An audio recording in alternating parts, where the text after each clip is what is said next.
አብይ አህመድ ስብራቶችን እንሂድ።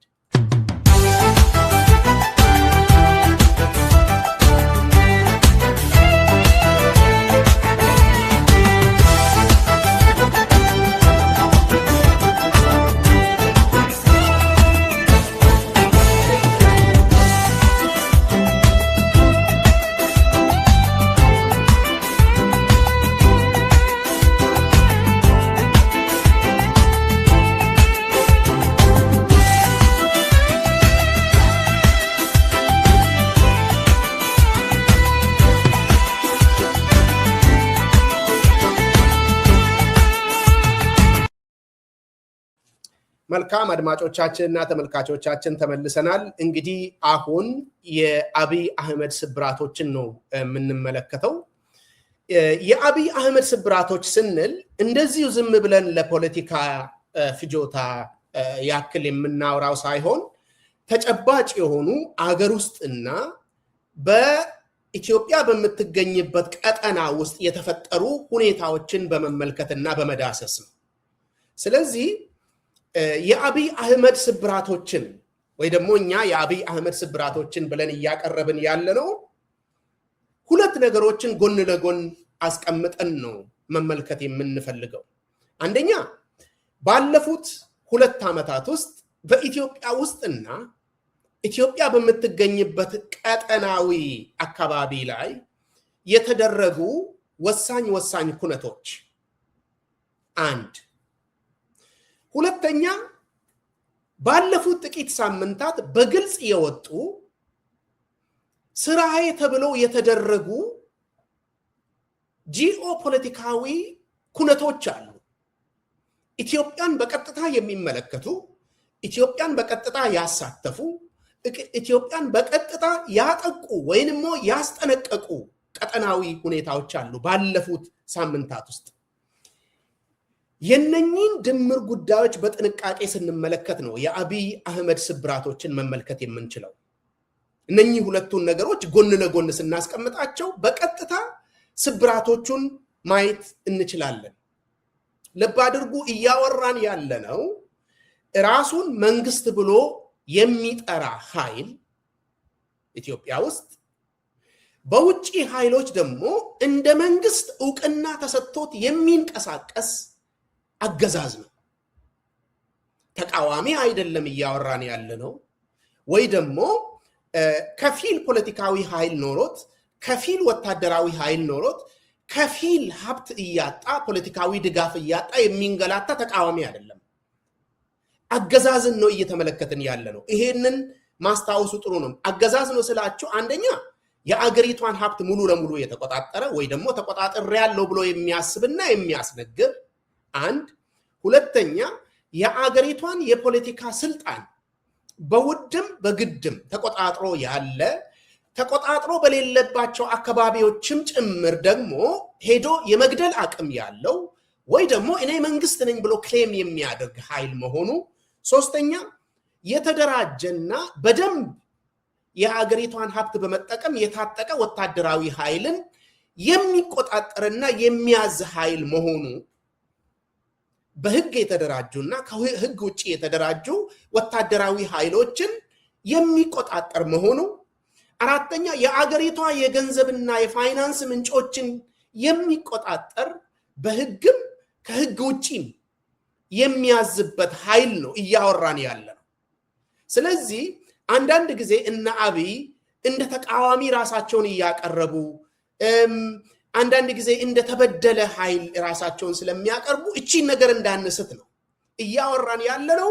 ሁሉንም ነገር ተቆጣጥሮ ያለ ወይ ደግሞ ሁሉንም ነገር ተቆጣጥሮ ያለው ብሎ ማሳየት የሚፈልግና በውጪ ኃይሎችም እንደ መንግስት ዕውቅና ተሰጥቶት እንቅስቃሴ ላይ ያለን ኃይል ነው እያወራን ያለነው። እቺን እንደ ፉትኖት ያዙልኝ። ስለዚህ እነኚህ አገራዊና ቀጠናዊ ኩነቶች በአጭሩ ከተመለከትን በኋላ ዋና የአብይ ስብራቶች የምንላቸውን ነክሰን እናወጣለን ማለት ነው። አሁን ዝም ብለን የአብይ ስብራቶች እነኚህ ናቸው 1 2 3 ከምንል ዋና የሆኑ ቅድም ያነሳውላችሁ ቀጠናዊ የሆኑ ኩነቶች ባለፉት 2 ዓመታት ሲንከባለሉ የቆዩ በኢትዮጵያ ውስጥም በኢትዮጵያ አካባቢም ሲንከባለሉ የቆዩ ባለፉት ሳምንታት ግን በገሃድ ወጥተው ያየናቸው ሁነቶች ነበሩ። እነዛን በፍጥነት እንመልከት። ከዛ ነው የአብይ ስብራቶችን አንድ በአንድ የምንመለከተው። ከዛ በኋላ ደግሞ አብይ እነኚህን ስብራቶች ለመደበቅ የሚያደርጋቸው ጥረቶችን አንድ በአንድ እናያለን። አንደኛ የሱዳን ጦርነትና የአብይ ተሳትፎ። ሱዳን ወደ ጦርነት ግልጽ የሆነ ጦርነት ውስጥ ከገባ በኋላ የአብይ ተሳትፎ መጀመሪያ ላይ ኢንዳይሬክት ነበረ። ምክንያቱም የትግራይ ጦርነት ሲጀመር ጊዜ ጀነራል አብዱል ፈታህ አልቡርሃንን እስከ ፍንፍኔ ድረስ በመጋበዝ ጦርና ጋሻ ፈረስ በመሸለም ከዛም ደግሞ አልፋሽጋ የሚባልን መሬት በመስጠት የትግራይን ምዕራባዊ ድንበር ትዘጋልኛለህ የሚል ስምምነት ላይ ደርሰው ነበረ። እዛን ጊዜ አብይና አልቡርሃን እየተናበቡ ጥቅማቸውን አንዱ የሌላውን ጥቅም እያከበረ ነበር የሚንቀሳቀሰው። ከዛ በኋላ ግን ነገሮች ተለዋወጡ። ትንሽ ቆይቶ ተለዋወጡ ነገሮች። ለምንድን ነው የተለዋወጡት?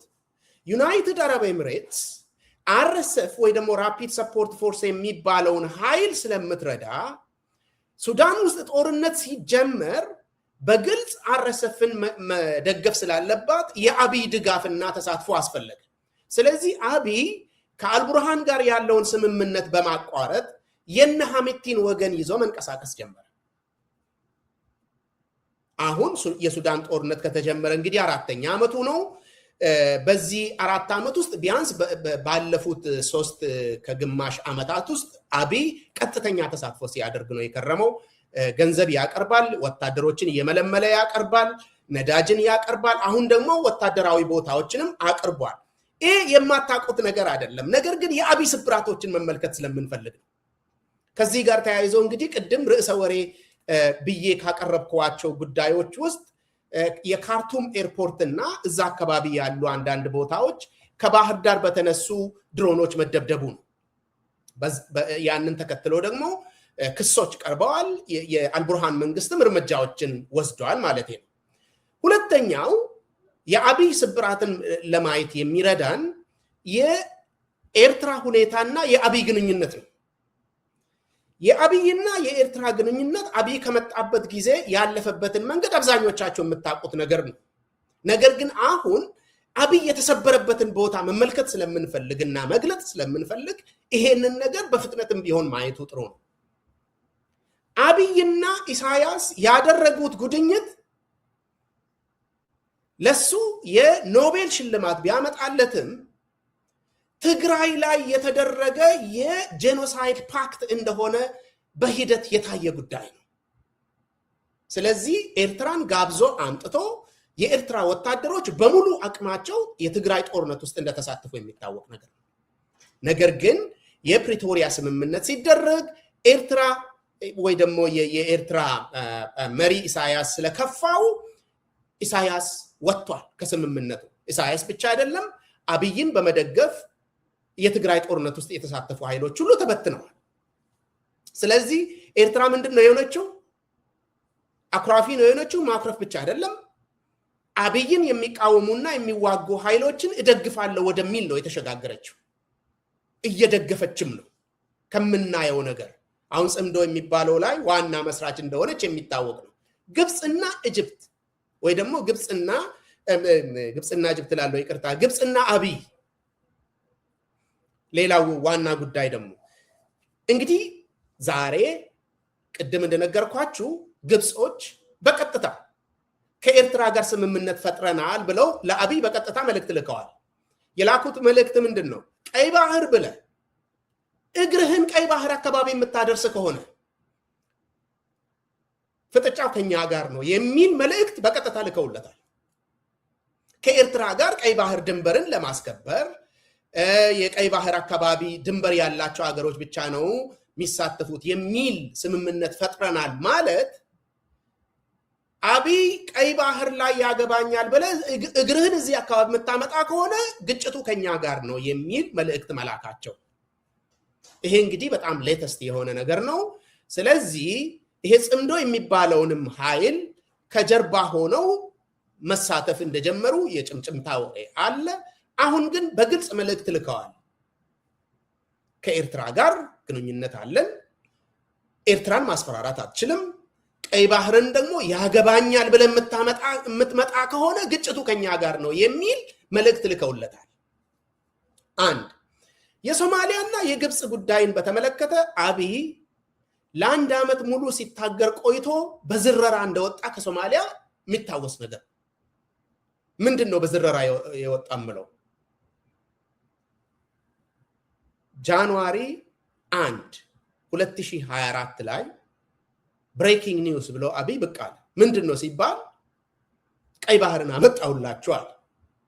እንዴት? ይሄው የሶማሊላንድ ፕሬዝዳንትን አስፈርሜያለሁ። ምን ለማድረግ? የባህር በር ለማግኘት። ሶማሊያን አያገባሽም በማለት ማለት ነው። በዚህ ጉዳይ ላይ የሶማሊያ ፕሬዝዳንት በጣም ተከታታይ የሆኑ እርምጃዎችን በመውሰድ የተለያዩ አገሮችን በመጋበዝ ተርኪንም ጨምሮ የተለያዩ አገሮችን በመጋበዝ አብይን በጥፊ በካልቾ እያጣደፈ እስከ ዲሰምበር 2024 ላይ እያጣደፈ አንካራ ላይ ሄዶ ስምምነቱን እንዲቀድ አድርጎ አብይ በዝረራ ከዚህ ሽንፈት ወጣ። ከሶማሊላንድ ያለውን ግንኙነት አቋረጠና ለሶማሊያ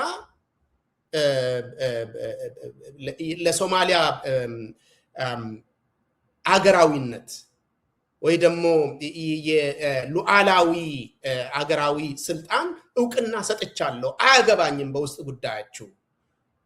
ከሞቃዲሾ እንደሚሰማው ሶማሊላንድም የኛ አካል ናት፣ እኛ ሳንፈቅድ ምንም ነገር መሆን አይችልም የሚለውን እቀበላለሁ ብሎ ነው ተስማምቶ ፈርሞ የተመለሰው። በዝረራ ነው የወጣው። አሁን መጨረሻ ላይ ላነሳላችሁ የምፈልገው በፍጥነት ወደ አብይ ስብራቶች መሄድ የምፈልገው የአሜሪካና የአብይን ሰሞነኛ ጉዳዮችን በማስታወስ ነው። ሰሞነኛ ጉዳዮችን ምላችሁ ምንድን ነው? አሜሪካ ከኢራን ጋር የገባችበትን የጦርነት ግብግብ እንደ ባክግራውንድ በመጠቀም ኤርትራን ማዕቀብ አንስቼ ከአንቺ ጋር አዲስ ስምምነት መፍጠር ፈልጋለሁ ብላ ስራ እየሰራች ነው በማለት የምዕራቡ ዓለም ትላልቅ ርዕሰ ወሬዎች የወሬ ቋቶች ዜና አውጥተዋል። በተለይ ሮይተርስ የአሜሪካ መንግስት ውስጣዊ ዶክመንቶችን አይቻለሁ ብሎ ያወጣው ሁለት ዋና ዋና ፍሬ ሐሳቦች ያሉት ነው። አንደኛ የአሜሪካ መንግስት ዛሬ ነገ ሳይል በአስቸኳይ ኤርትራ ላይ ጥሎት የነበረውን ማዕቀቦች ማንሳት እንደሚፈልግ፣ ይህንን ደግሞ በቀይ ባህር አካባቢ በሚያደርገው ጉዳይና ከቀይ ባህር ደህንነት ጋር ከባብኤል መንደብ ጉዳይ ጋር አያይዞ እንደሆነ፣ ሁለተኛ አብይ አህመድን ደግሞ ኤርትራን አታስፈራራ፣ ሉዓላዊ የሆኑ ነገሮችን አታስፈራራ ብሎ መልእክት ማስጠንቀቂያ እንደላኩለት፣ በተጨማሪም ደግሞ አንተንም በምትፈልጋቸው ጉዳዮች ላይ ጉርሻ ልንሰጥ ስለምንፈልግ መልእክተኛ ላክ በሚል መልእክተኛው መጥቶ ጌዲዮን መጥቶ ስምምነት ተፈጥሯል። ስምምነት ሲፈጥሩ ሶስት ዋና ዋና ጉዳዮች ላይ ነው ስምምነት የፈጠርነው ነው ያሉት። አንደኛው ኢንቨስትመንት የሚመለከት ነው። እንግዲህ ይሄ ከቨር ነው። ኢንቨስትመንትን በሚመለከት የትኛው ባለሀብት ነው ዛሬ ኢትዮጵያ ውስጥ መጥቶ ገንዘቡን ማፍሰስ የሚፈልገው? በጦርነት የተረበሸ ያልተረጋጋ መንግስታዊና መንግስታዊ ያልሆኑ የታጠቁ ኃይሎች በፈለጉበት ሰዓት የሚዘርፉበት የሚገሉበት ሀብትን የሚቀሙበት አካባቢ ላይ ማንም መጥቶ ይህንን ማድረግ አይፈልግም። ሁለተኛው ቀጠናዊ ጉዳዮች ነው። ያ ነገር ተጨባጭ ሊሆን ይችላል። ሶስተኛው ወታደራዊና ደህንነት አገልግሎትን በሚመለከት ነው። ያም ተጨባጭ ሊሆን ይችላል። ምክንያቱም ይሄ የሰጥቶ መቀበል ነገርን ነው አሜሪካኖች እያደረጉ ያሉት። ይህንን እኛ እንሰጣለን፣ አንተ ደግሞ ይህንን አድርግ። ምንድን ነው የሚሰጡት? ከዚህ በፊት አሜሪካ ቅድም እንደ ርዕሰ ወሬ አንስቼ የነገርኳችሁ በትግራይ ጦርነት ጊዜ ሶስት ዋና ዋና ማዕቀቦችን ኢትዮጵያ ላይ ጥላ ነበር። ሶስት ነው። አንደኛው ወታደራዊ መሳሪያን በተመለከተ መግዛት አትችልም የሚል ማዕቀብ ጥሎበታል። ስለዚህ የአሜሪካ ግምጃ ቤት ይሄንን ተከታትሎ ሲያሳድደው ነበር አብይን። በዚህ ምክንያት አብይ የዶላር፣ ዩሮ፣ ፓውንድ ካሽ ጀነራሎችን በማሸከም በኮንትሮባንድ ነው እቃ ሲሸምት የወታደራዊ እቃዎችን ሲሸምት የነበረው። በተለይ ደግሞ ከምስራቅ አውሮፓ ሀገራትና ከተርኪ ከኢራንም ጭምር በኮንትሮባንድ ነው ሲገዛ የከረመው። ምክንያቱም ይሄ ስዊፍት የሚባለው የዶላር በዓለም አቀፍ ደረጃ በዶላር የመክፈል ህጋዊ አካሄድን ስለዘጉበት ማለት ነው። አሁን ግን ያንን ለቀቁለት። አንድ ሌላ የጣሉት ማዕቀብ በጦርነቱ ጊዜ ኢትዮጵያ በጄኖሳይድ ተከሳ ስላለች፣ በነገራችን ላይ አሁንም ዶክመንት ነው ኢትዮጵያ በጄኖሳይድ እንደተከሰሰች በፍርድ ቤት ሳይሆን በዶክመንት ተጠንቶ ተተንትኖ የተቀመጠ ነገር ነው። ስለዚህ ያንን ጄኖሳይድ የመሩ ወታደራዊና የደህንነት አመራሮች ብላ አሜሪካ ስም ዘርዝራ አስቀምጣለች፣ ማዕቀብ ጥላለች ባለስልጣኖች ላይ። ስም ግን በአደባባይ አላወጣችም። አሁን ያንን አንስታለች አላነሳችም የሚታወቅ ነገር የለም፣ አልተናገሩም። የኔ ግምት ግን ይሄንንም አንስተው ሊሆን ይችላል የሚል ነው። ምክንያቱም ይሄ ስማቸው በዚህ እንዲጠራ ስለማይፈልጉ። ለምሳሌ በኢትዮጵያ ጦርነት ውስጥ ቢያንስ በአፍሪካ ህብረት አደራዳሪዎች ደረጃ 600,000 ህዝብ አልቋል ስለሚባል ይሄንን እልቂት የመሩ ሰዎችን ከጄኖሳይድ ተጠያቂነት ነፃ አድርጌያለሁ መባል አትፈልግም አሜሪካ። የኔ ጥርጣሬ ግን አንስታለች የሚል ነው። ጥርጣሬ ነው። ሶስተኛው የኢኮኖሚ ማዕቀብ ነው። በትግራይ ጦርነት ምክንያት ኢትዮጵያ ላይ ጥለው የነበሩት የኢኮኖሚ ማዕቀብ ነው። ይሄ ደግሞ አጓ የሚባል ኢትዮጵያ ከቀረጥ ነፃ የአሜሪካ ገበያ ውስጥ እቃዎቿን የምትሸጥበት ስርዓት ነበረ። ያንን ዘጉ። በጣም በሚያስገርም ነገር ምንድነው ባይደን ይሄንን እርምጃ ሲወስድ ትራምፕ መጥቶ ይሄንን ማጽደቁ ነው። አንድ ጊዜ ሳይሆን በድጋሚ አጸደቀ። ያንን ግን በድብቅ ማንሳት የሚችሉ አይመስለኝም። ምክንያቱም የኮንግረስ የሴኔት አፕሩቫል የሚያስፈልግ ነው የሚመስለኝ ያንን ነገር ማንሳት። ስለዚህ በድብቅ አስተዳደራዊ ስልጣን በላይ የሆኑ ነገሮችን በድብቅ ማድረግ የሚችሉ አይመስለኝም። ከዚህ ጋር እንግዲህ ተያይዘው የሚመጣው የአብይ ውስጣዊ ጦርነቶች ነው። ከትግራይ ጋር ላርጅ ስኬል ቅድም እንደነገርኳችሁ በጄኖሳይድ ጭምር ያስከሰሰ ጦርነትን አድርገዋል። አብይ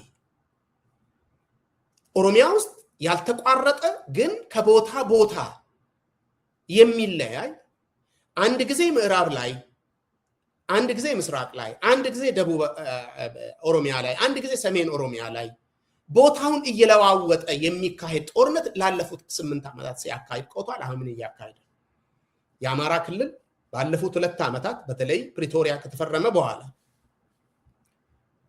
ልክ እንደ ኦሮሚያው ቦታው የሚለዋወጥ አይነት ጦርነቶችን እያስተናገደ ነው ያለው።